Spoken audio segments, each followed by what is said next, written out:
Bismillahirrahmanirrahim. Assalamualaikum warahmatullahi wabarakatuh. Alhamdulillahilladzi anzala sakinata fi qulubil mu'minin. Segala puji bagi Allah yang telah menurunkan ketenangan ke dalam hati orang-orang yang beriman. Walhamdulillahilladzi arsala rasulahu bil huda wa dinil haqq. Dan segala puji bagi Allah yang telah mengutus seorang Rasul yang membawa hidayah dan membawa agama yang benar. Walhamdulillahilladzi ahyana ba'dama amatana wa ilaihin nusyur. Dan segala puji bagi Allah yang telah menghidupkan kita dari kematian sementara kita, dan kepadanya lah nanti kita akan dikembalikan. Alhamdulillah wa syukrulillah. Para remajawati yang dirahmati dan dicintai oleh Allah Subhanahu wa taala. Kembali Allah mengumpulkan kita di tempat yang baik.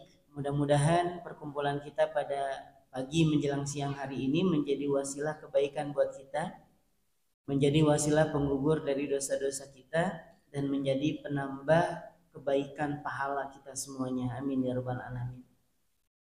Dan yang perlu kita fahami bahwa setiap bumi yang kita pijak hari ini, setiap bumi yang dijadikan tempat duduk kita pada pagi menjelang siang hari ini, ada kalanya nanti dia akan bercerita di hadapan Allah tentang kebaikan yang kita lakukan hari ini.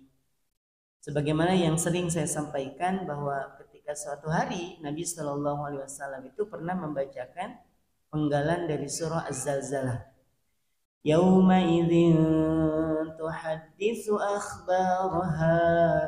Pada hari di mana bumi akan bercerita. Dan sahabat ketika ditanya oleh Nabi, tahukah kalian apa yang akan diceritakan oleh bumi? Maka sahabat hanya memberikan jawaban, Allah wa rasuluhu a'lam. Hanya Allah dan Rasulnya yang lebih mengetahui. Karena sahabat sampai detik itu belum pernah tahu bahwa bumi itu akan berbicara. Dan Nabi Shallallahu Alaihi Wasallam, dan ini menjadi keunikan dari hadis ini, Nabi yang bacakan ayat, Nabi yang tanya, Nabi juga yang jawab. Apa kata Nabi? Bumi yang kalian pijak di atasnya kelak akan bercerita tentang kebaikan-kebaikan yang kalian lakukan di atasnya. Nah, ini yang harusnya membuat kita bahagia. Kalau kita datang ke kajian, nggak ada tetangga yang tahu, biarkan aja. Karena memang pengetahuan tetangga itu terbatas tentang kebaikan kita. Saat kita berjalan ke majelis ilmu, nggak ada yang ngelihat kita, ya biarin aja. Karena memang penglihatan orang terhadap kebaikan kita juga terbatas. Tapi Allah itu penglihatannya tidak terbatas. Jangankan Allah, bumi saja akan bercerita tentang kebaikan kita. Bahkan anggota tubuh kita nih, yang hari ini dalam kendali kita makan, kita gerak-gerakin, kita kedip-kedipin gitu bunda ya. Dan itu nanti dia akan bercerita juga di hadapan Allah. Sebagaimana dalam surah yang sangat familiar di telinga kita, yaitu surah Yasin. Mungkin sebagian bunda ada yang baca surah Tabarok, ada yang Waqiah, atau mungkin ada yang baca Yasin setiap malam Jumatnya. Dalam penggalan surah Yasin itu Allah menyampaikan, Al-yawma nakhtimu ala afwahihim. Pada hari ini kami kunci rapat lisan-lisan mereka. Kapan? Nanti setelah hari kiamat. Jadi pada hari itu lisan kita itu dikunci, tapi bukan berarti nggak bisa ngomong. Maksudnya dikunci apa Ustadz? Maksudnya dikunci itu dia tidak akan mengatakan hal-hal dusta. Dia hanya akan bercerita tentang apa yang sudah diucapkannya ketika di dunia. Pengennya kita, kamu ngapain aja di dunia? Ya Allah, dulu saya baca Quran, dulu saya suka berkata-kata baik, dulu saya nggak pernah ngomong-ngomong yang buruk. Itu maunya kita. Tapi nanti pada hari itu dikunci sebentar oleh Allah dan dia akan bercerita. Dan kita nggak bisa ngontrol itu. Sesuai aja, misalnya kalau lisan kita biasa ngucapin yang baik, dia akan ngomong yang baik-baik. Kalau lisan kita terbiasa mencerca, mencaci, dia juga akan nyampaikan, ya Allah, di hari itu saya digunakan untuk mencaci, memaki, menyakiti perasaan saudara, dan seterusnya. Wa tukallimuna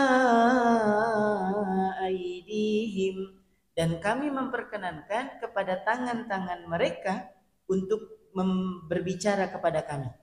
Jadi pada hari itu tangan kita diberikan kesempatan untuk berbicara kepada Allah. wa tashhadu arjuluhum, dan kami memperkenankan kepada kaki-kaki mereka untuk memberikan kesaksian kepada kami bima kanu yaksibun, atas apa-apa yang telah dilakukannya ketika di dunia. Jadi kalau kita melakukan kebaikan orang nggak ada yang tahu, kecewa jangan? Jangan. Kalau kita banyak banget berbuat kebaikan, bantu orang, bantu tetangga, bantu fakir miskin, tapi orang lain nggak ada yang ngelihat kita, kecewa jangan? Jangan. Kenapa? Karena jangankan Allah, bumi saja dan seluruh anggota tubuh kita nanti akan bercerita tentang kebaikan kita di hadapan Allah. Jadi bahagia, Bu. Makanya saya kalau diminta ngisi di tempat ini ada jadwal rutin seperti itu, bahagia, Bu. Saya ngelihat semangat para bunda ini, masya Allah ya. Pada jalan kaki, yang saya lihat tadi ya. Ada yang sampai dari Gunung Dubs, Bu ya, jalan kaki dari parkiran sini ya, masya Allah. Ya, ada yang dari Rapak saya perhatikan, ada yang dari Karanganyar tuh kemarin sempat curhat gitu ya, masya Allah. Jauh-jauh, Bu ya, dan itu pada jalan kaki loh, Bu ya. Dari mana?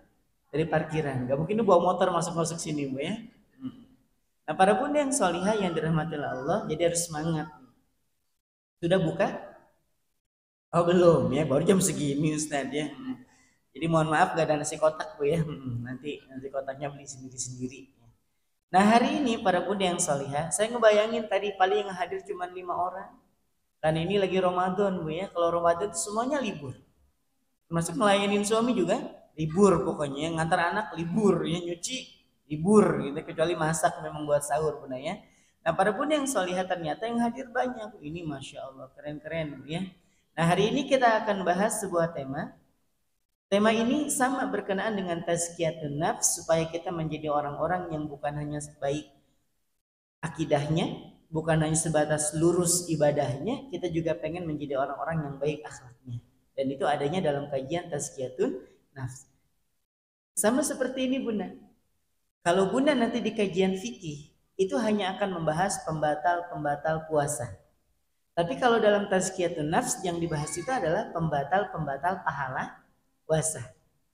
Jadi pahami Bunda ya, itu bedanya. Tapi dua-duanya harus dipelajari. Kenapa?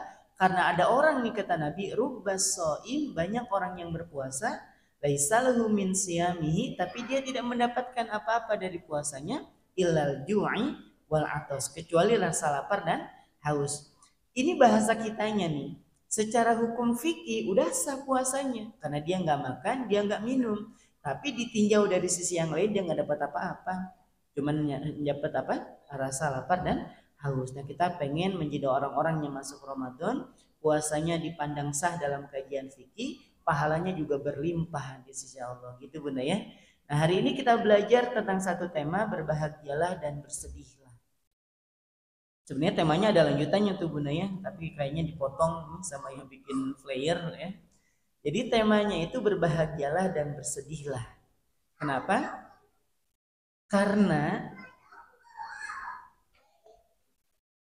kenapa ini? Ini rebutan buka puasa kayaknya.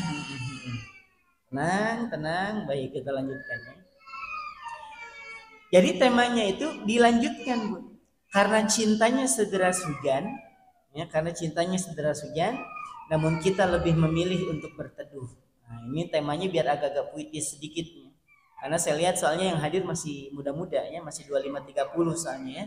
Jadi tema-temanya harus fresh. Gak mungkin di usia Bunda yang masih 25-30 saya bahas tentang azab kubur, kan masih jauh Bunda ya, masih jauh. Atau tips menghadapi sakaratul maut misalnya, kan agak-agak horor ya.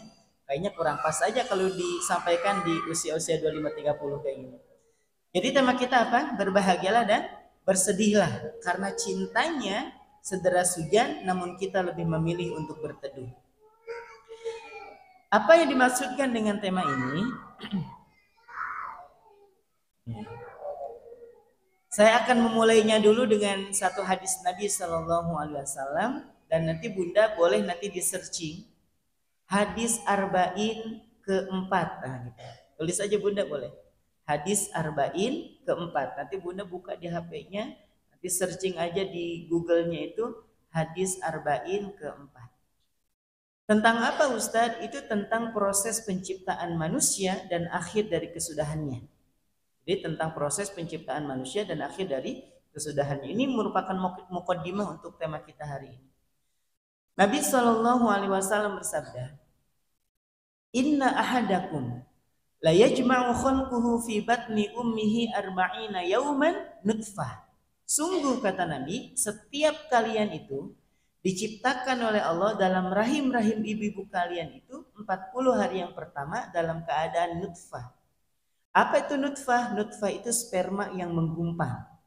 Jadi 40 hari yang pertama kita dalam bentuk apa? Sperma yang menggumpal. Summa yakunu mithla dzalika 'alaqah. 40 hari yang kedua maka terbentuklah kita alaqah. Alaqah itu apa? Sesuatu yang menempel. Jadi kalau Bunda nih masuk ke bulan kedua dan terus kemudian USG, itu akan kelihatan bulatannya. Ya Bunda ya. Nah itu di usia berapa? 40 hari yang kedua. Mau di usia yang ke-50 hari, 60 hari, 70 hari, bahkan sampai 80 hari, itu bentuknya dalam bentuk alaqah, bulatan gitu Bunda. Dan itu kelihatan. Summa yakunu mithla dzalika mudghatan. Kemudian 40 hari yang ketiga, berarti berapa hari? 120 hari. Berapa bulan? 4 bulan. Nah, kemudian 40 hari yang ketiga atau tepatnya di usia ke-4 bulan kandungan itu, kalian dalam bentuk mudghah. Tahu mudghah? Embrio.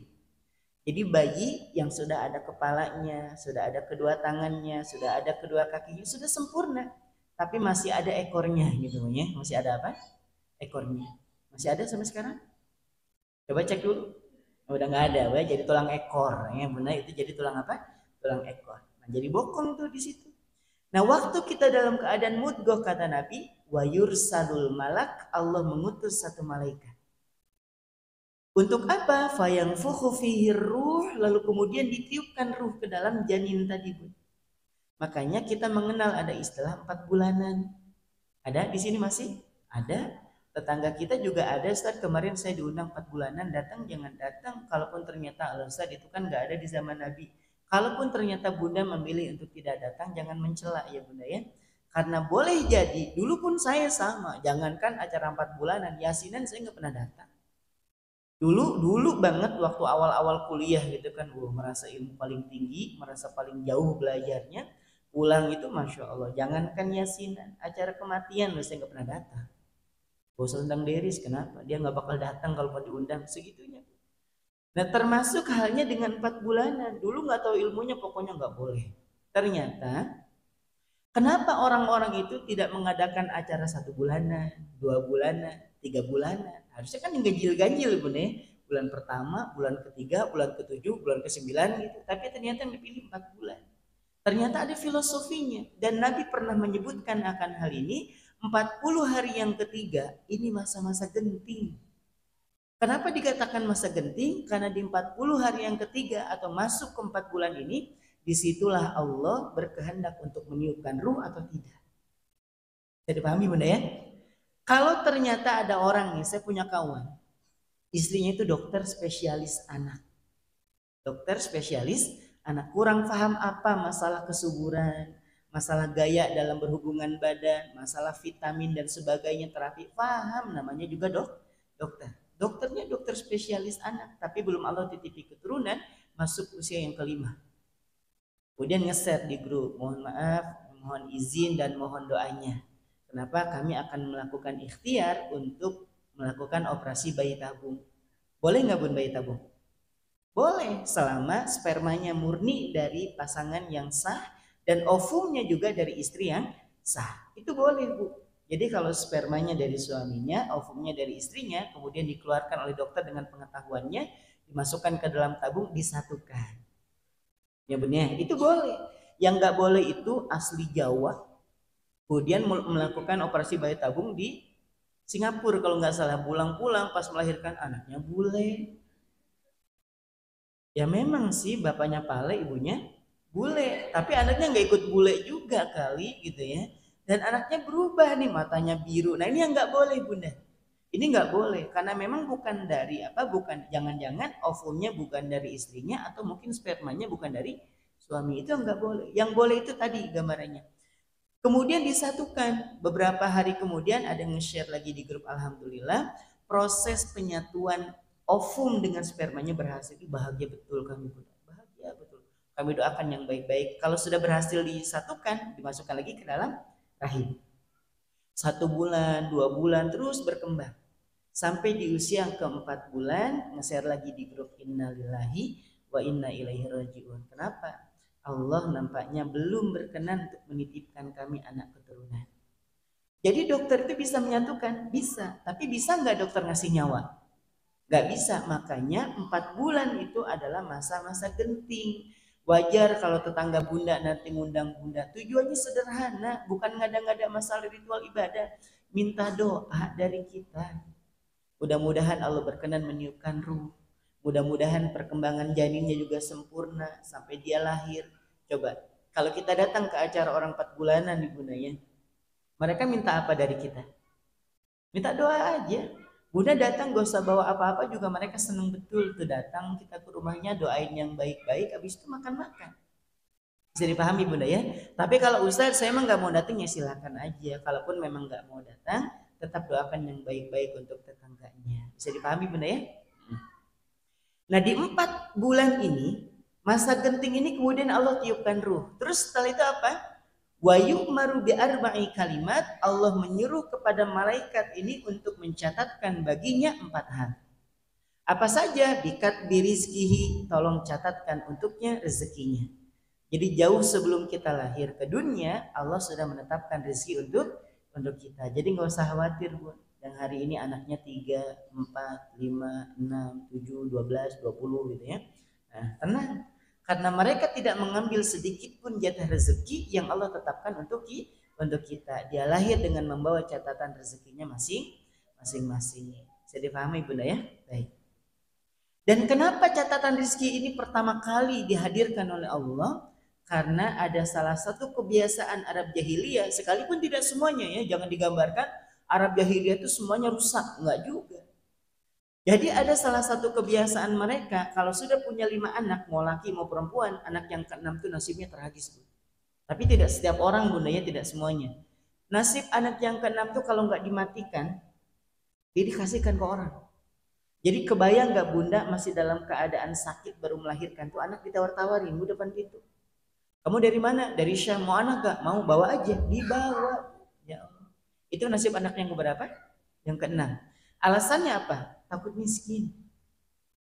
Khawatir nambah beban kehidupan. Maka Allah menegur dengan sebuah teguran yang keras. Wala taqtulu auladakum khasyata imlaq. Janganlah kalian membunuh anak-anak kalian karena khawatir miskin. Kenapa ya Allah? Nahnu narzuquhum wa iyyakum. Karena sesungguhnya kami, kata Allah, yang menanggung rizki mereka dan juga kamu. Jadi jangan dibunuh ya anaknya. Iya ya Allah, kenapa? Karena kamu dan juga anakmu aku yang nanggung. Bisa dipahami Bu? Nah ini yang pertama. Yang kedua, wa ajalihi, catatkan untuknya ajalnya. Ajal udah dicatat nih, yang 60 60, yang 70 70. Ustaz dengan silaturahim kan bisa panjang, nggak gitu konsepnya ya. Ini usianya 72, karena lagi silaturahim ditambahin 1 tahun, yang nggak gitu konsepnya. Jadi memanjang itu keberkahannya Bu, yang memanjang itu keberkahannya. Atau yang memanjang itu nama baiknya. Orangnya sudah meninggal 10 tahun yang lalu, kalau diceritain, kenal nggak Sami Fulana? Kenal, kenapa? Dia udah meninggal. Ya Allah baiknya itu orang. Kapan? Lama tahu, ada mungkin 10 tahun yang lalu tuh. Orangnya sudah meninggal 10 tahun yang lalu, tapi kebaikannya memanjang. Kisah-kisahnya tetap memanjang. Itu yang dimaksud dengan panjang umur. Yang ketiga apa? Wa amalihi, amal-amalnya. Dan yang terakhir, sa'idun atau syaqiyun, bahagia dan juga sengsara. Nah di bulan ke-4 ini sudah ditiupkan ruh, dicatatkan 4 hal ini, sempurnalah dia menjadi janin. Sudah gerak-gerak ya Bunda ya. Sudah mulai dia berkembangnya dengan perkembangan yang utuh. Karena memang berkembangnya bukan cuma berkembang fisik, tapi juga Allah sudah tiupkan ruh di dalamnya. Oke. Nah yang menarik ini adalah di setelahnya Bunda. Nah, kita sudah ceritakan proses penciptaan manusia. Nah, selanjutnya yang berkaitan dengan tema kita hari ini, wa inna ahadakum, kata Nabi, dan setiap kalian itu, kata Nabi, la ya'malu bi'amali ahlil jannah. Ada orang-orang yang amalan hariannya adalah amalan ahli surga. Jadi tiada hari tanpa melakukan kebaikan. Pokoknya kalau udah ngelihat ini orang ini, masya Allah, ahli surga kelihatannya. Kenapa? Dia tahajud tiap malam, tilawah tiap hari, sedekah tiap pagi, masya Allah. Pokoknya ahli surga kayak gitu modelnya. Sudah paham ya? Jadi kata Nabi ini, ada di antara kalian yang amalan hariannya adalah amalan ahli surga. Hatta ma yakunu bainahu wa bainaha illa zira. Saking baiknya nih orang, saking solih dan solihahnya nih orang, jarak dia dengan surga tinggal sehasta. Tahu sehasta, Bu? Segini. Dari siku sampai dengan ujung jari. Segini, Bu. Ya Allah. Jarak dia dengan surga tinggal segini. Ini nggak usah pakai lari, keplesetnya aja masuk surga, tinggal segini, ya Allah. Fayasbiqu alaihil kitab, tapi kata Nabi, takdir Allah telah mendahuluinya. Wa ya'malu bi'amil ahlin nar, di penghujung hayatnya udah mau finish nih orang ke surga, di penghujung hayatnya dia terpeleset dan dia melakukan kesalahan yang biasa dilakukan oleh ahli neraka, lalu dia pun masuk ke dalamnya. Ya Allah. Tinggal segini ke surga, tapi ujung-ujungnya nyemplung kemana? Ke neraka. Karena di ujungnya aja. Wa inna ahadakum, dan ada juga kata Nabi di antara kalian itu la ya'malu bi'amali ahli nar, yaitu orang yang amalan hariannya adalah amalan ahli neraka. Pokoknya tiada hari tanpa melakukan keburukan. Hatta ma yakunu bainahu wa bainaha illa zira. Saking buruknya nih orang, jarak dia dengan neraka tinggal sehasta. Ya Allah, udah segini lagi, Bu. Ini bahasa kitanya, malaikat aja udah gemes banget nungguin gitu kan. Kapan si Empo itu masuk sini? Gemes betul sudah ini. Jarak dia sama neraka tinggal segini. Fayasbiqu alaihil kitab, tapi ternyata takdir Allah telah mendahuluinya. Wa ya'malu bi'amali ahlil jannah, di penghujung hayatnya dia sempat melakukan amalan yang biasa dilakukan oleh ahli surga. Fayadkhuluha, lalu dia pun masuk ke dalam surga. Nah, kenapa hadis ini saya sampaikan di awal untuk memulai muqaddimah kita tentang tema berbahagialah dan bersedihlah? Karena Bunda, dari hadis ini kita belajar kebaikan orang itu jangan sampai membuat kita itu jadi nyinyir gitu ya. Kalau melihat ada orang baik tuh kayaknya nggak suka betul gitu. Dan jangan pernah menjadikan keburukan orang lain itu sebagai bahan bercandaan. Jadi kenapa hadis ini saya sampaikan di awal, supaya kalau melihat kebaikan orang lain tidak kita nyinyirin, kalau melihat keburukan orang lain tidak dijadikan bahan bercandaan. Kenapa? Karena boleh jadi ini Bunda, boleh jadi kita hari ini rajin tahsin, rajin ngaji, rajin sedekah, itu hari ini. Siapa yang menjamin kita bisa istiqomah sampai penghujung hayat kita? Dan hari ini mungkin kita ngerasa, ya Allah, saya memang lah banyak dosa, banyak keburukan, kayaknya neraka aja udah kangen betul sama saya. Neraka aja kangen sama dia, Bu ya. Kayaknya udah gak ada harapan ke surga. Siapa tahu di ujung-ujung dia tobat, dia melakukan kebaikan, dan dari kebaikan tadi Allah gugurkan dosa-dosanya dan Allah perkenankan dia masuk ke dalam surga. Nah, jadi dari hadis ini kalau kita udah baik jangan bangga, kalau kita buruk jangan berputus asa. Paham ya? Jadi kalau kita ngerasa ya Allah, ya saya ngerasa udah baik banget nih, hati-hati. Hati-hati. Khawatir ujung-ujungnya sombong dan dari kesombongannya justru memasukkan kita ke dalam neraka. Tapi kalau kita hari ini, ya Allah, saya mah banyak dosa, banyak keburukan, banyak aib, ya Allah, mohon ampun. Ternyata dengan ampunannya kita diperkenankan masuk ke dalam surga. Ini sebagai awal, jadi supaya kita nggak terlalu bahagia banget, tapi juga nggak usah sedih-sedih banget. Kenapa? Karena rahmatnya itu, cintanya itu sederas hujan. Nah, tapi kitanya aja yang apa? Yang memilih untuk berteduh. Sama kayak bilang gini, hujan itu rahmat Allah, gitu kan? Tapi kalau pas hujan kita berteduh, ya. Itu kerjanya siapa? Kita. Pokoknya hujan itu adalah rahmat dari Allah. Pas gerimis aja, ambil jemuran, ya ambil jemuran ya. Kata si anak, biarin aja Bu, biar jemurannya kena rahmat Allah. Bukan gitu juga konsepnya ya. Bunda juga kalau anaknya lagi hujan-hujan, Masuk sih nanti sakit, katanya rahmat, kena hujan sakit, kan? Itu seuzonnya aja, makanya jadi anaknya sakit, ya. Nah, jangan seuzon. Baik, para bunda yang solihah yang dirahmati Allah Subhanahu Wa Taala, itu sebagai pembuka bahwa orang itu ada yang hari ini dia baik, tapi di penghujung dia buruk. Ada orang itu yang hari ini dia buruk, di penghujung dia baik. Dan lalu gitu, kalau gitu apa yang kita lakukan, Ustaz? Kita kalau sudah tahu kayak gitu, nah sudahlah, malas Ustaz melakukan amal soleh. Kenapa? Oh juga kalau saya melakukan amal soleh, kalau takdirnya neraka, neraka juga. Dengan saya pujungan hari ini, ya kan? Pokoknya nggak sholat, nggak puasa. Atau juga nanti kalau catatan takdirnya baik pasti masuk surga. Gak gitu. Maksudnya kalau ada orang baik nih dan dia tidak memelihara keistiqomahannya, dia tidak ikhlas dalam beramal gitu ya, sebaik apapun dia, ujung-ujungnya neraka.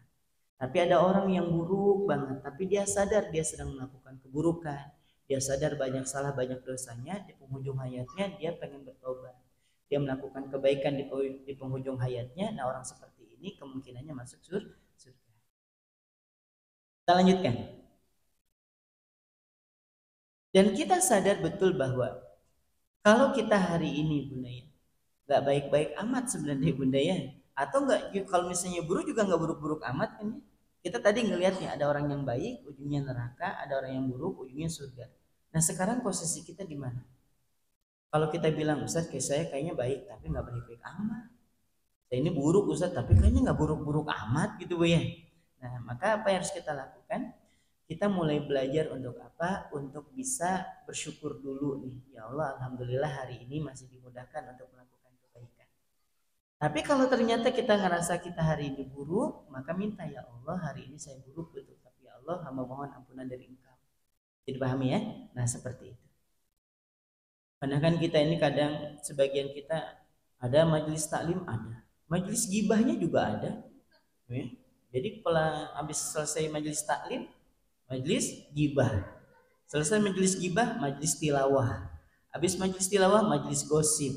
Ya. Jadi selang-seling aja. Jadi ini malaikat aja bingung nyatetnya. Baru ku catat dosa. Itu nyatet apa? Nyatet pahala. Gak coba. Jadi pahala dan dosa saling bersautan gitu ya. Tapi itu masih mending Bunda ya, daripada hari-hari kita penuh dengan keburukan, gak ada kebaikannya.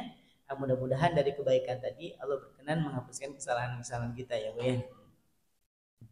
Yang kedua, kita akan bahas hadis tentang sahabat Nabi yang juga menjadi juru tulisnya Nabi, yaitu siapa? Hanzalah.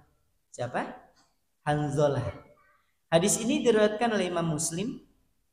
Hadis ini diriwayatkan oleh Imam Muslim berkenaan dengan apa? Dengan dialog antara Hanzalah dengan Abu Bakar ceritanya.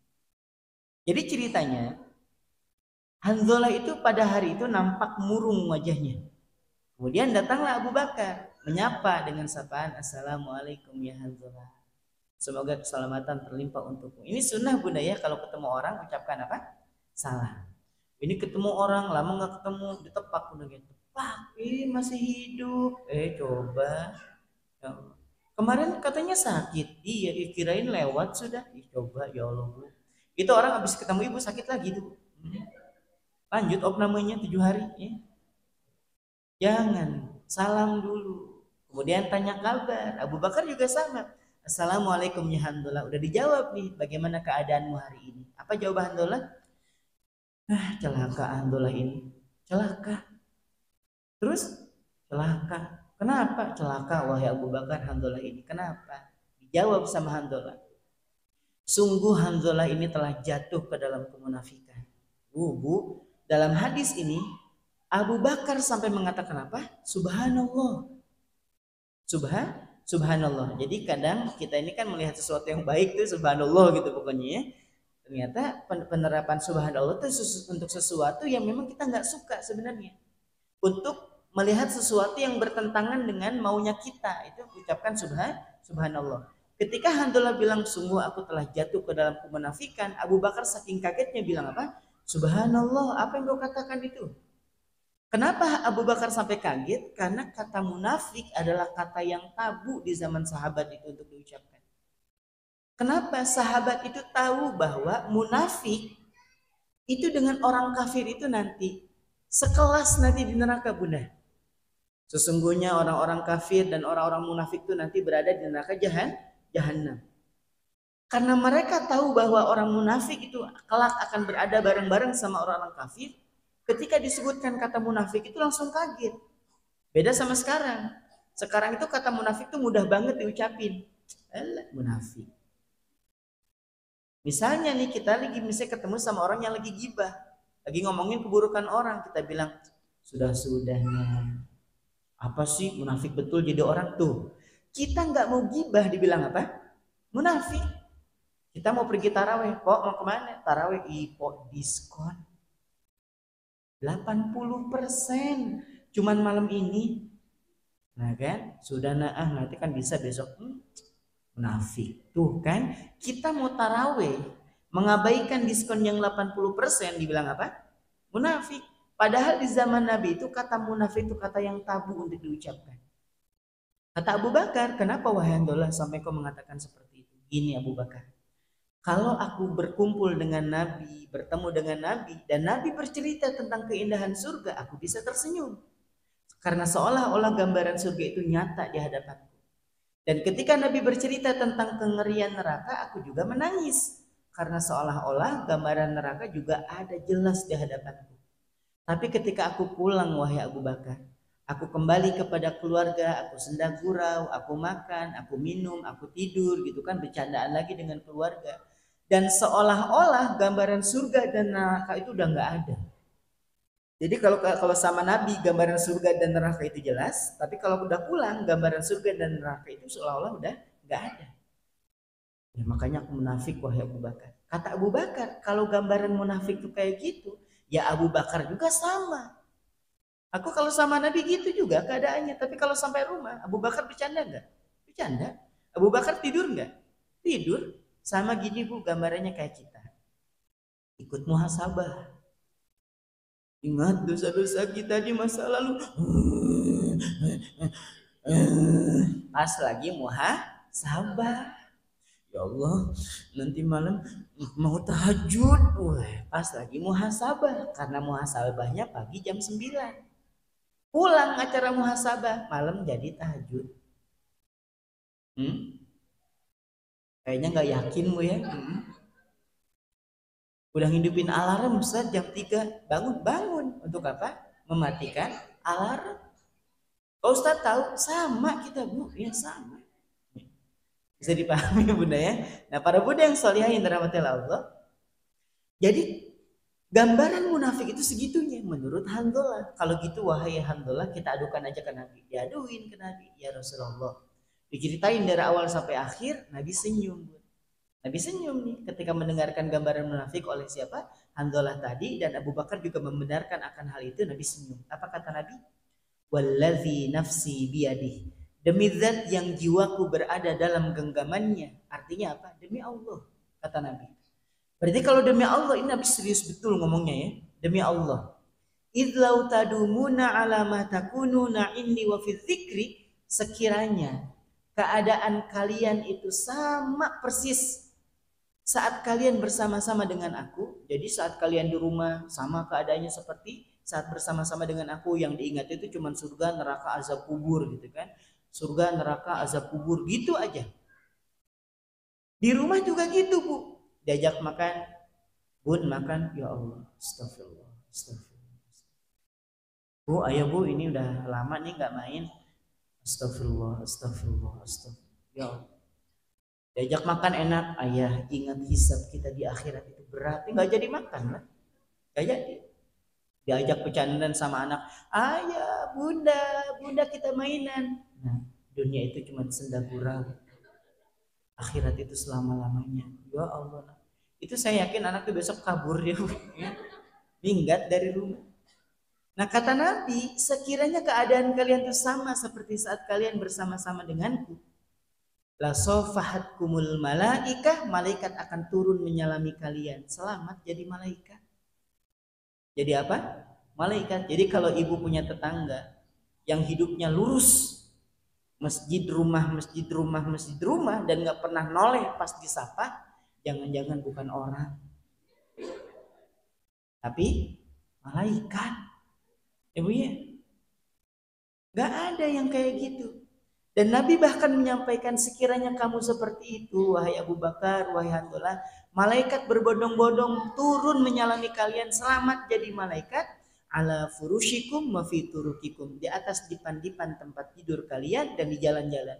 Jadi misalnya kalian mau tidur disalamin, selamat jadi malaikat. Pas lagi di jalan, selamat jadi malaikat. Pertanyaan saya, ibu mau disalamin malaikat? Kalau malaikat rahmat nggak masalah ya kan?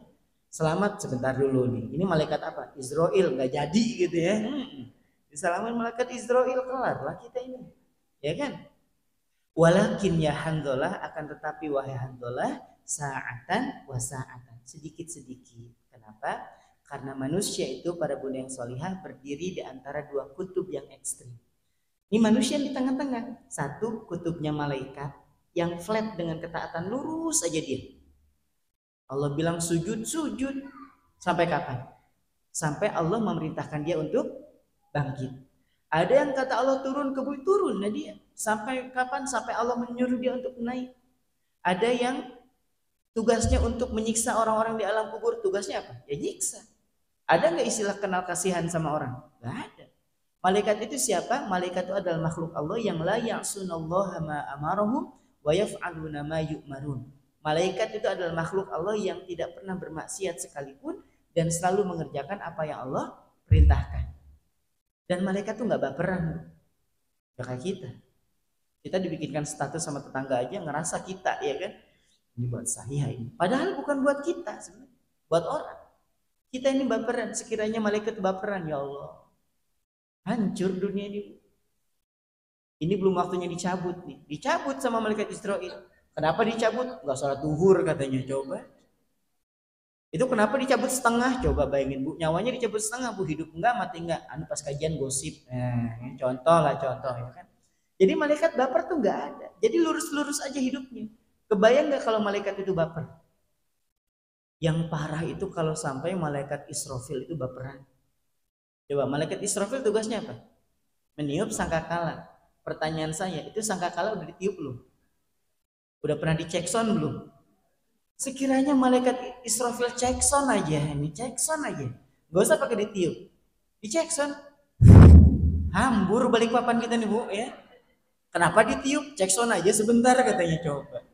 Atau ini orang-orang di Indonesia ini pada meniupin trompet gitu kan, saingan lah sama malaikat Israfil, hambur bu sebalik papanan ini. Tapi ternyata kan nggak seperti itu konsepnya. Nah kita ini bukan malaikat. Kita ini berdiri di antara dua kutub yang ekstrim. Kutubnya malaikat yang selalu taat. Dan kutubnya iblis, syaitan yang terus menerus dalam melakukan keburukan.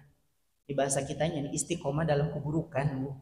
Kebayang nggak? Setan aja istiqomah bu. Ini di sini.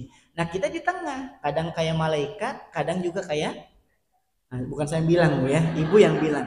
Saya cuma mancing aja ya. Jadi bukan saya yang bilang bu ya. Jadi jangan nyalain saya. Ustaz bilang kita setan, saya nggak ada bilang. Jadi kita itu berada di antara dua kutub yang ekstrim, kutubnya malaikat dan kutubnya setan ya. Jadi kalau lagi baik ya Allah bu, kayak malaikat betulan, kemana-mana bawa mushaf ya, bawa aja ya. Dibaca nggak tahu ya baca atau enggak, yang jelas dibawa aja dulu tuh. Pas lagi ya Allah, pas lagi kita tuh kayak malaikat betul bu, sholatnya tepat 5 waktu, puasanya bukan cuma puasa Senin Kemis, puasa Daud, sehari puasa sehari enggak, sehari puasa sehari enggak. Ramadan juga gitu bu, sehari puasa sehari enggak. Enggak ya, salah bu, itu jangan dicontoh ya, itu kelampau solehah namanya. Nah para bunda yang solehah, kita ini manusia, ada kalanya kita kayak malaikat kalau pas lagi taat, tapi juga ada kalanya kayak setan. Dan Nabi menyampaikan itu kepada para sahabat, maksudnya gak usah terlalu serius gitu. Nah, jadi hidup di dunia itu jangan terlalu serius, diajak ngobrol ya ngobrol lah. Jangan juga kita menjadi orang yang mengasingkan diri dengan menganggap bahwa orang lain itu lebih buruk dari kita. Kenapa nggak mau ini? Pokoknya Ustaz, kampung saya itu udah buruk betul. Ya apa aja diomongin. Nah bunda nggak mau gabung, ditanya nggak pernah nyaut. Bu kemana? Lurus aja pokoknya. Belanja bu, lurus aja. Gitu ya, jangan-jangan bukan orang, tapi apa? Malaikat tuh ya. Gak gitu, ibu tetap bergaul, tapi nanti kalau misalnya sekiranya ibu bisa ngasih masukan, kasih masukan. Kebayang nggak ibu nggak hadir, ibu yang sudah rajin pengajian model kayak gini, nggak pernah hadir di tempat-tempat mereka yang nggak punya ilmu, ya kan? Akhirnya mereka bergosip tuh, kalau pas puasa kita gibah, boleh nggak sih? Boleh aja, yang penting kan nggak makan. Yang penting kan nggak apa, nggak makan, nggak nyiapin cemilan, ya kan, nggak nyiapin es gitu. Yang penting kan nggak makan nggak minum. Nah kita hadir di situ. Pas mereka bilang gitu, kemarin tuh Ustadz bilang memang lah puasanya nggak batal, tapi pahalanya sayang bisa hilangan tuh. Ibu bisa masuk. Tapi kalau ibu nggak pernah gaul, nggak pernah kumpul dengan orang-orang lain karena menganggap orang lain itu lebih rendah, lebih buruk daripada ibu, jangan-jangan mereka di penghujung menjadi orang yang baik, kita di penghujung jadi orang yang sombong. Jadi pahami ya? Gitu Bunda. Dan kita nggak pengen yang seperti itu. Dan kita pengennya itu menjadi hamba-hamba Allah yang kalau menjalani kehidupan itu nggak seserius itu. Tapi juga nggak sebecanda itu. Maksudnya bercanda, nggak sholat, nggak puasa, nggak pernah mau juga baca Quran, nggak mau sedekah. Tapi kalau pas doa, ya Allah, saya tuh nggak muluk-muluk minta surga Firdaus. Ya Allah, nggak pernah sholat, nggak pernah puasa, nggak pernah ngaji, nggak pernah sedekah, mintanya surga Firdaus. Ini namanya ngeprank malaikat maut, Bu. Ini kata malaikat maut, ku cabut belum waktunya. Mau dibiarin kayak gini modelnya gitu, Bu ya. Iya. Jadi harus seimbang. Kita nggak boleh seserius itu, tapi nggak boleh sebecanda itu. Misalnya lagi, Nabi ketika menyuruh Bilal untuk mengumandangkan azan, itu Nabi bilangnya apa? Ya Bilal, wahai Bilal, arihna bis sholah. Istirahatkan kami dengan sholat. Coba. Nabi gak bilang, Bilal, pokoknya azan, tegakkan sholat. Enggak. Wahai Bilal, istirahatkan kami dengan sholat. Artinya Nabi nyuruh Bilal untuk azan. Dan sholat itu diibaratkan oleh Nabi seperti waktu istirahat. Ya Allah, Bu. Jadi kalau saya tuh kadang suka bingung kalau ada orang masuk ke masjid, sholatnya itu tegang. Ini mau ngadep komandan atau mau menghadap Allah yang maha pengasih lagi maha penyayang. Kita sholat itu mau ngadep siapa? Allah yang maha pengasih, maha penyayang. Bunda mungkin sebagian ada yang hafal Asmaul Husna. Ar-Rahman, Ar-Rahim, Al-Malik, Al-Quddus, As-Salam, Al-Mu'min, Al-Muhaimin, terus sampai ujung itu. Dan dari semua Asmaul Husna yang 99 yang kita hafalkan itu, tidak ada satu asma yang menyebutkan Allah maha pengazab. Ada nggak? Nggak ada. Semua nama-nama sifat-sifat Allah itu baik betul. Dan kita menghadap zat yang sebaik itu dengan tegang itu gimana konsepnya? Tapi juga tidak sebecanda. Ya Allah pakai halo gini Bu. Emang dipikir cheerleaders Bu ya? Emang kayak mau ngasih support itu. Bu Akbar itu bercanda, nggak boleh. Maksudnya tenang itu, santai itu, istirahat itu. Kita sadar bahwa kita sedang menghadap Allah yang maha mulia, yang maha baik, yang maha pengasih, maha penyayang. Yang dihadirkan itu lebih ke hati. Allahu Akbar, ya Allah. Kebayang nggak nih Allah yang maha penyayang itu lagi menyaksikan kebaikan kita. Ibu ya, lagi mendengarkan keluh kesahnya kita. Lagi ngelihat ya Allah hamba ini lemah. Iya aku tahu juga kau lemah. Gitu Bu. Jadi santai dalam sholat itu. Bukan berarti saking santainya tolak pinggang. Wih gaya nih Bu kayak gini. Ya enggak gitu. Maksudnya jangan terlalu tegang saat sholat. Tapi jangan terlalu santai. Tapi bahasanya Nabi, ya Bilal, arihna bis sholat, wahai Bilal, istirahatkan kita dengan sholat itu. Memberikan gambaran buat kita bahwa sholat itu harus tenang. Harus apa? Harus tenang. Tuh. Jadi sholat aja yang syarat dan rukunnya Masya Allah ada yang sampai menyebutkan 18, ada yang 19, tapi perintahnya itu untuk bersantai, untuk diistirahatkan, tidak setegang itu gitu ya. Itu untuk masalah sholat. Apalagi untuk menjalani kehidupan hari-hari. Jangan terlalu kaku, tapi jangan terlalu juga lunak. Kita berada di pertengahan. Supaya apa? Supaya kalau kita sudah dapat menjadi orang yang baik, kita tidak sombong. Kalaupun jatuh ke dalam keburukan, kita tidak berputus asa. Nah kita ini manusia Bunda. Kadang baik, nah kadang jatuh lagi buruk. Gak apa-apa. Nanti baik lagi, jatuh lagi ke buruk, nggak apa-apa. Karena yang nggak boleh itu sudah jatuh, terus kemudian nggak mau bangkit. Sudah tahu itu salah, sudah tahu itu dosa, terus aja nyelam dalam dosa dengan alasan apa? Sudah basah, mandi sekalian. Gak gitu. Tetap aja kalau sudah basah dikeringin Bu ya, malah mandi Bu ya. Kalau basah dijemur, bukan dibiarin nyemplung, enggak dijemur biar kering. Nah, kita ini manusia, ada kalanya baik, ada kalanya buruk dan Allah suka.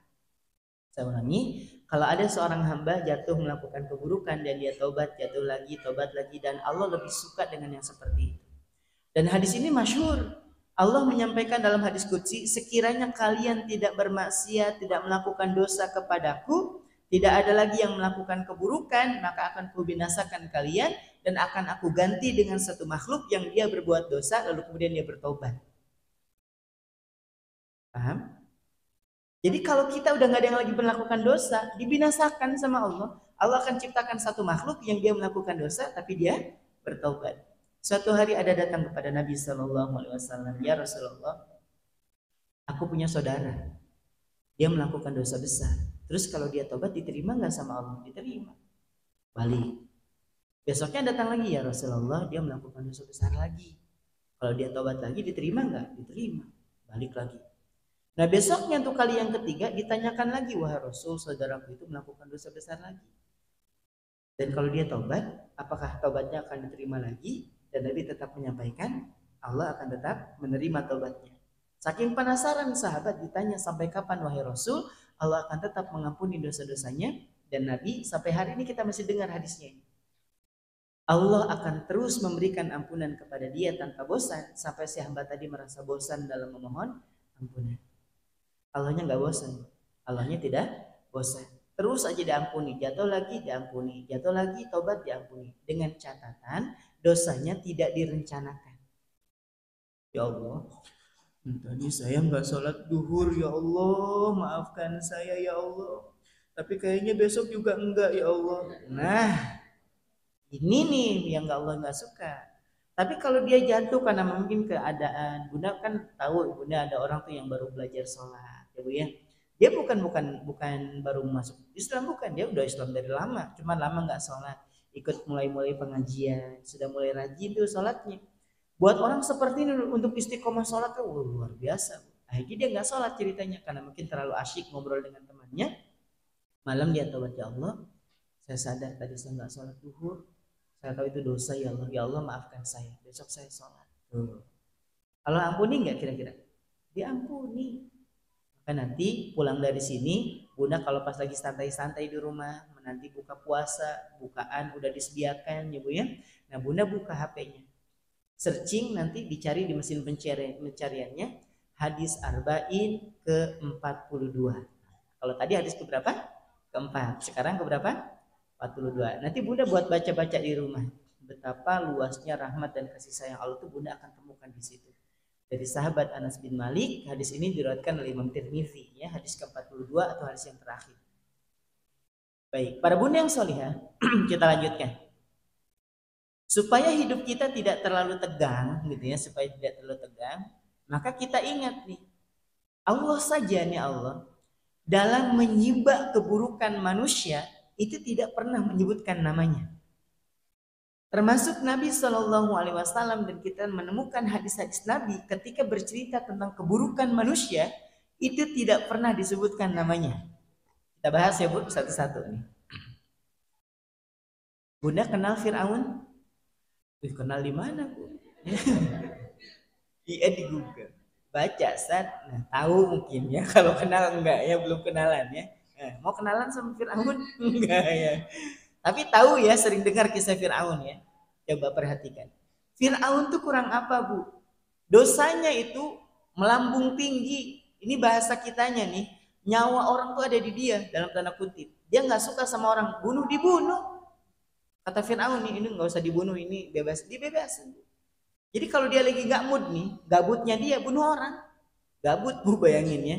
Ini nggak bisa bayar pajak ya, nggak bisa, udah dibunuh aja lah, kayak gini mukanya nggak enak dilihat. Coba mukanya nggak enak dilihat, dibunuh Bu. Itu di tangan Fir'aun.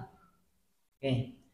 Fir'aun tuh kurang apa? Bahkan dalam dosanya lebih tinggi dibanding makhluk-makhluk yang lain. Dia mengatakan apa? Wa qala ana rabbukumul a'la.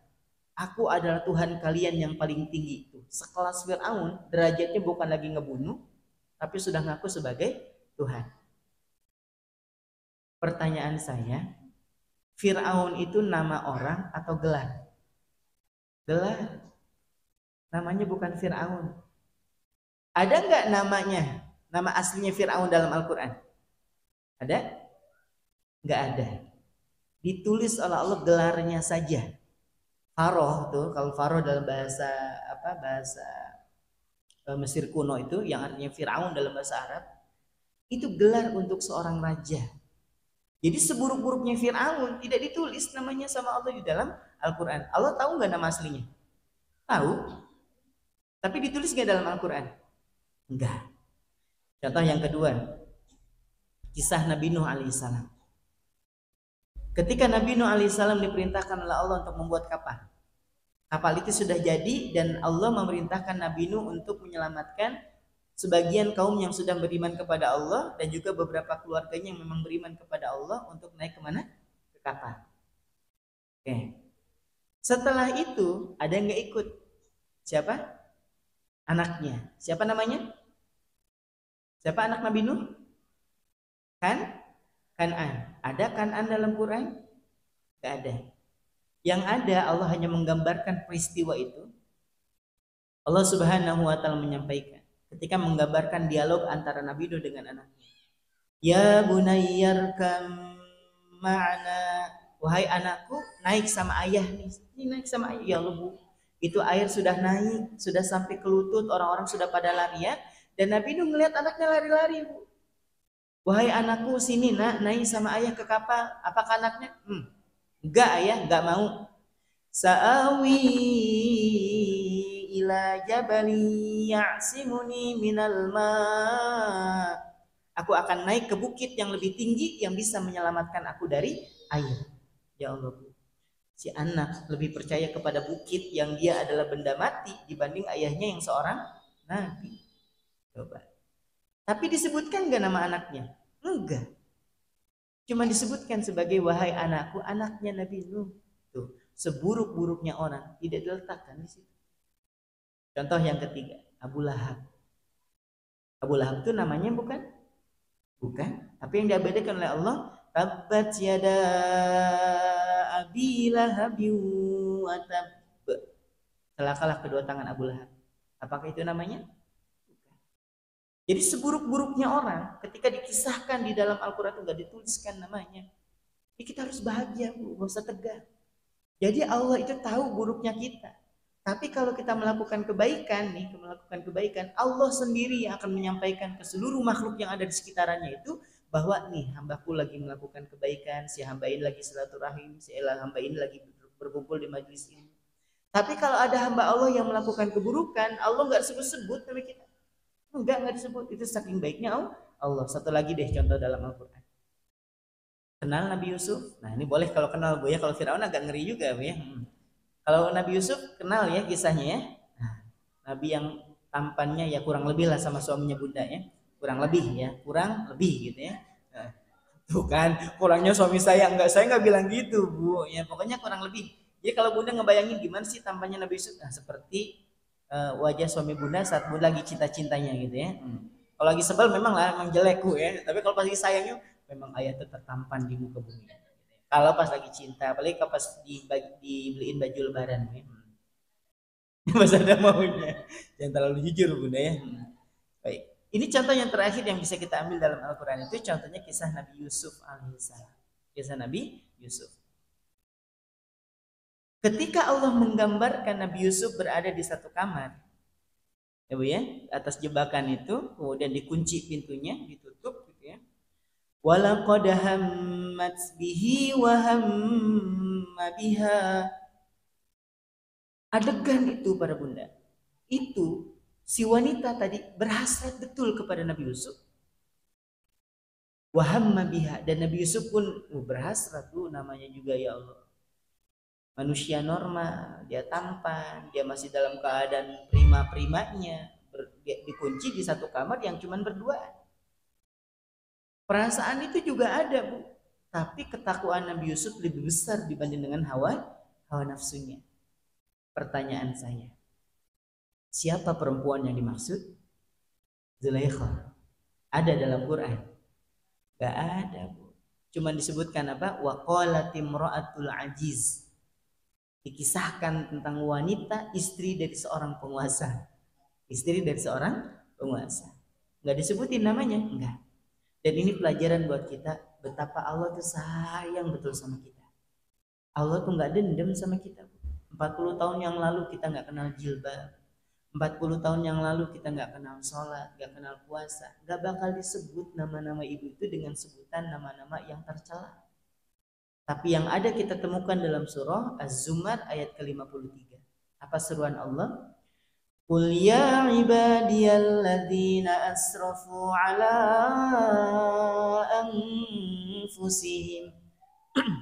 Katakanlah wahai Muhammad. Kepada siapa ya Allah? Kepada hamba-hambaku. Hamba yang mana? Alladzina asrafu ala anfusihim. Kepada hamba-hambaku yang telah melampaui batasnya.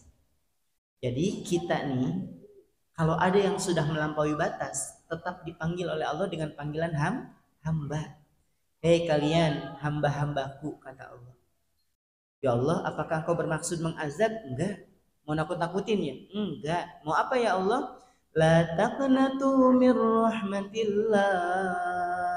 Janganlah kalian berputus asa dari rahmat Allah. Kebayangkan? Kita punya dosa nih banyak, dipanggil sama Allah, kok sini, empok panggilannya ya, beb lagi ya, sini, enggak ya Allah malu, sini, ya Allah saya banyak dosa, nggak apa-apa sini dulu, ya Allah saya ini banyak salah, banyak dosa, banyak aib, juga banyak keburukan, nggak apa-apa sini dulu. Kita datang untuk ke Allah, ada apa ya Allah? Tenang nggak hati kita saat Allah bilang ini? Jangan putus asa ya dari rahmat aku. Bu ya, dibilangin gitu sama Allah tuh, kita banyak salah banyak dosa, nggak apa-apa sih. Kenapa ya Allah? Jangan putus asa ya dari rahmat aku. Jadi kalau ada orang yang berputus asa tuh kelewat batas. Makanya Allah menyampaikan, dan tidak ada orang yang berputus asa kecuali orang-orang yang zolim. Betulan memang. Karena Allah tuh sayang banget sama kita, tapi kitanya aja yang lebih memilih itu berteduh. Ngerasa, ya Allah dosa saya mah banyak, nggak mungkin diampuni. Nggak gitu konsepnya. Kita punya sebanyak apapun kesalahannya, mau datang ke Allah, Allah panggil kita dengan panggilan hamba. Maka dari itu saya berpesan buat diri saya dan juga para bunda solihah semuanya, jangan pernah terlalu tegang dalam menjalani kehidupan. Karena kita punya Allah yang maha pengasih, maha penyayang, maha pengampun dan tidak pendendam. Itu bunda. Jangan pernah tegang dalam menjalani hidup, tapi juga jangan kebangetan bercandanya, ya, jangan kebangetan. Seperti apa bercanda yang kebangetan? Kayak tadi, yang nggak pernah sholat, nggak pernah puasa, nggak pernah melakukan kebaikan. Kalau minta surga, surganya surga Firdaus. Nah, itu punya orang dalam di surga tuh kayak gitu memang ya. Baik, para bunda yang solihah, nah ini mungkin yang bisa disampaikan buat para bunda sampai berbuka ya ini.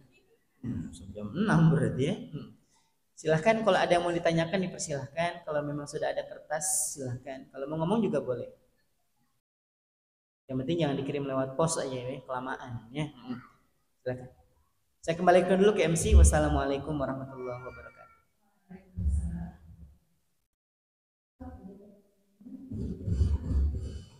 Bagaimana apabila kita sudah ikut sholat tarawih sampai witri, tapi ketika bangun malam sholat tahajud, apakah harus tidur lagi? Bismillah, wassalatu wassalamu ala rasulillah, amma ba'd. Ya, materinya tentang berbahagialah, ya nggak apa-apa lah, ini saking bahagianya Bu ya, pertanyaannya tentang yang bahagia ya, sholat tarawih ya. Bisa bangun malam juga adalah sebuah kebahagiaan ya. Para bunda yang soleh, witrun itu artinya ganjil. Sebagaimana sabda Nabi SAW, innallaha witrun, Allah itu ganjil. Yuhibbul witro, dan Allah mencintai yang ganjil. Hanya kita temukan Nabi itu kalau makan 1, 3, 5 gitu ya. Nah, saya saran juga bunda kalau pas sahur tuh nyetok kurma, ya Bu ya, nyetok kurma. Siapa tuh kesiangan, gak sempat masak, gak sempat ngapa-ngapain, paling tidak ada kurma. makan dengan bilangan ganjil, misalnya 23 misalnya ya. Itu insya Allah kenyang Bu. Jadi jangan bilang alasan mana kenyang yang ganjil, ya makanlah 23, 35 itu kenyang Bu, sampai sore kuat insya Allah ya. Canda Bu, ya, tegang betul ibu-ibu dari tadi. Ini bukan acara takziah ya, ini pengajian ya. Baik. Kalau para bunda sekalian nih sudah tadi masalah ganjil ya, maka Nabi sukai banget yang ganjil-ganjil itu. Kalau bunda sudah melakukan sholat tarawih plus witir, kalaupun ternyata malam nih ya Allah bangun jam 3, sahur masih lama, ya sudah sholat lah, sholat tahajud. Berapa rakaat terserah bunda, mau 2, mau 4, mau 8, mau lebih dari itu juga boleh. Tapi tidak lagi ditutup pakai witir. Kenapa? Karena witir ditambah witir jadinya genap. Ganjil tambah ganjil jadinya genap. Gitu Bu ya. Sama seperti ibu ditambah suami jadinya kau dan aku. Iya gitu ya. Itu contoh. Jadi memang kalau sendiri itu kan jomblo. Jomblo ketemu jomblo jadi couple. Ya Bu ya. Jadi gak ganjil lagi. Makanya witirun itu artinya ganjil. Kalau ditambah dengan yang ganjil berarti gak ganjil lagi. Seperti itu Bunda ya. Jadi nggak usah pakai witir lagi. Nah, yang lain silahkan.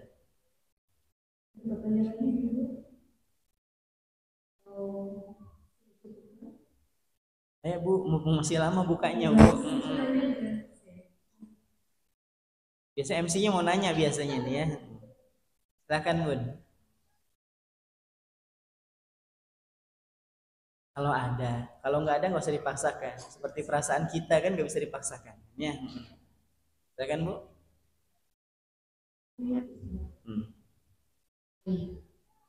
Ada, ngeri ya bahasa Arab ya. Berat ini Bu ya. Baik. Kita tutup dengan doa dulu ya. Kita berdoa dulu kepada Allah, mudah-mudahan yang sakit hari ini Allah sembuhkan. Yang punya masalah Allah mudahkan urusannya. Yang hari ini hatinya dalam keadaan sempit, mudah-mudahan Allah lapangkan. Dan mudah-mudahan Allah titipkan kebahagiaan ke dalam hati-hati kita semuanya. Allah lapangkan hati kita dan Allah bahagiakan kedua orang tua kita, baik yang masih hidup ataupun yang sudah meninggal.